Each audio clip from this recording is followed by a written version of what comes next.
बयाना sub division में कृषि के लिए 3 फेज बिजली सप्लाई रात के समय मिलने से किसानों को परेशानी का सामना करना पड़ रहा है। किसानों को कड़ाके की ठंड में रात भर खेतों में खड़ा रहकर फसलों की सिंचाई करनी पड़ रही है। समस्या को लेकर क्षेत्र के किसानों ने बिजली घर कार्यालय पर प्रदर्शन किया।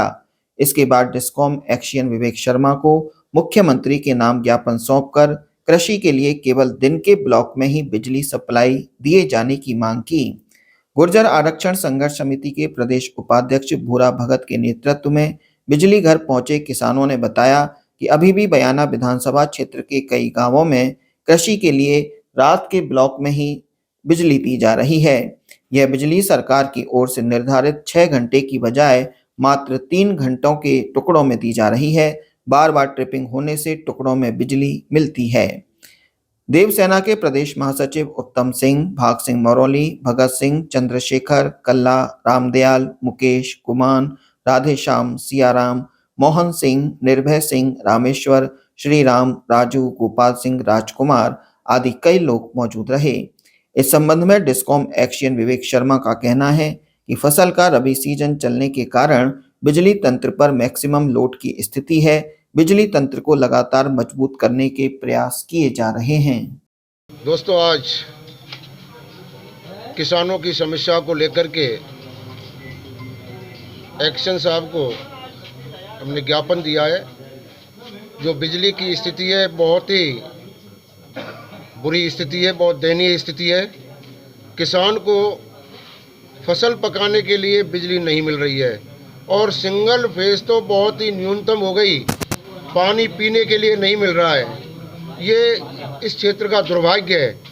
तो मैं आपके माध्यम से बता देना चाहता हूं कि यदि समय रहते हुए व्यवस्था नहीं सुधरी तो निश्चित ही किसान आंदोलन करेगा, सड़कों पर उतरेगा और यदि कहीं शांति व्यवस्था बिगड़ती है तो उसकी जिम्मेदारी शासन व प्रशासन की होगी।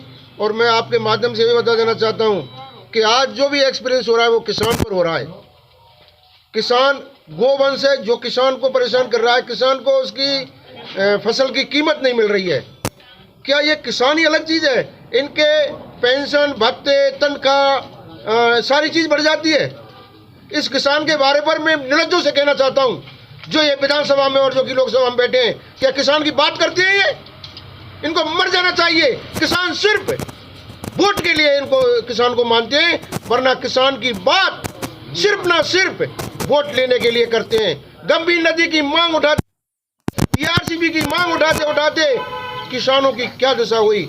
और मैं आपके माध्यम से बता देना चाहता हूं कि यदि किसान की समस्या का समाधान नहीं हुआ तो ये भरतपुर जिले की चिंगारी पूरे देश में इनके यार अफसोस है। सबकी तनख्वाह बढ़ रही है, सबके भत्ते बढ़ रहे हैं। इस किसान की फसल को ये सरकारी मूल्य पर भी नहीं खरीदवा सकते। डूब जाना चाहिए तुमको चुल्लू भर पानी में। और यदि ये नहीं हुआ, इसको लेकर के रणनीति तैयार की जाएगी और किसान अब निश्चित ही सड़कों पर उतरेगा और सड़क पर से पार्लियामेंट और विधानसभा में पहुंचेगा किसान। आज भूरा भगत जी के नेतृत्व में किसानों द्वारा एक ज्ञापन दिया गया है और इसमें मुख्य बिजली को लेके जो बिजली मिलने में समस्याएं हैं उनसे अवगत कराया है। इस बारे में कहना चाहूँगा कि पूरा सिस्टम का हमें पता है किस तरीके से बिजली हम अभी वर्तमान स्थिति में दे पा रहे हैं। अभी सिस्टम पर पूरा लोड मैक्सिमम रबी सीजन का आया हुआ है और जो बयाना तहसील में बिजली चीखरू 132 से और बयाना से दी जा रही है। तो अभी मेन इश्यू जो अपना लगभग 80% लोड वो बयाना 132 पर है और यहाँ पर नदवई से बिजली आती है। उसमें वोल्टेज 132 के स्थान पर 100 के आसपास ही आ रहे हैं। तो इस कारण से जब कम वोल्टेज रहते हैं तो उस कंडीशन में सिस्टम ट्रिप होने के साथ साथ मोटर जलने का भी खतरा उत्पन्न होता है। तो इनसे बचने के लिए हम स्थानीय स्तर पर भी कर्मचारियों को डेप्यूट किया हुआ है कि वो जैसे वोल्टेज कम होते हैं तो लोड मैनेजमेंट करके अपन ये स्थिति आए कि लोगों की मोटरें ना जलें और उनकी सिंचाई हो सके। तो अपनी तरफ से तो पूरा प्रयास हम कर रहे हैं। और जहाँ तक बात दिन की बिजली की है तो यहाँ आधे लगभग 60% जगह अभी दिन में बिजली बयाना क्षेत्र में हम दे रहे हैं। और बाकी स्थानों पर भी 2 ब्लॉक दिन में दे रहे हैं और 1 ब्लॉक रात का है। तो अभी स्थितियां जो भी हैं वर्तमान में, ये केवल बयाना की ही समस्या नहीं है, वोल्टेज हमें ट्रांसमिशन लाइन से कम प्राप्त हो रहे हैं, तो इस कारण से भी हमें समस्या है। बाकी काम हमने जो दिन की बिजली के लिए लगभग डिस्कॉम की साइड से पूरे कर लिए हैं। अभी 132 kV जीएसएस रुदावल में सेंसड है और बरखेड़ा में, तो इनका काम अभी स्टार्ट ही हुआ है। ये बनने के बाद में हम